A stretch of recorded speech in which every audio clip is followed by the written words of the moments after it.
राज्यातल्या आया बहिणी माता भगिनी जर सुरक्षित नसतील तर त्या राज्यातल्या बहिणी आणि माता भगिनी लाडक्या कशा असू शकतात हा सर्वात मोठा प्रश्न। आज राज्यामध्ये ठिकठिकाणी बघितलं आम्ही अनेक दुर्दैवी घटना महिलांच्या बाबतीत घडतात की हिंसक प्रवृत्ती का वेळीच ठेचली जात नाही हा खऱ्या अर्थाने सवाल आहे। तुम्ही स्वतःला संवेदनशील सरकार म्हणता, स्वतःला हे जनतेचं सरकार म्हणता, हे सरकार जनतेचं नसून फक्त आणि फक्त 4 लोकांसाठी आणि खऱ्या अर्थानं तुमच्या जवळच्या बगल बच्चांसाठी सांभाळलेलं सरकार असं म्हटलं तरी वावगं ठरणार नाही।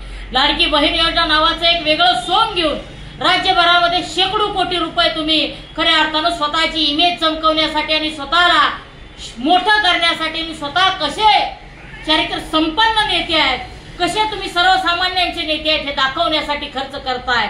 मात्र तिथंच राज्यातल्या महिला आया भगिनी देखील सुरक्षित नाहीत, त्यांना रात्री अपरात्री जाणं येणं देखील आता मुश्किल होत आहे। हा राज्य असुरक्षिततेची भावना जर त्या ठिकाणी तयार होत असेल तर तुमच्या सरकारचा हा नैतिक दृष्ट्या पराभव आहे असं म्हटलं तर वावगं ठरणार नाही। राज्यातल्या सरकारनं खऱ्या अर्थानं ह्याची नैतिक जबाबदारी स्वीकारायला पाहिजे। ही घडलेली घटना अतिशय दुर्दैवी घटना आहे। या घटनेबद्दल खऱ्या अर्थानं महाराष्ट्र सगळं उत्तर मागतोय।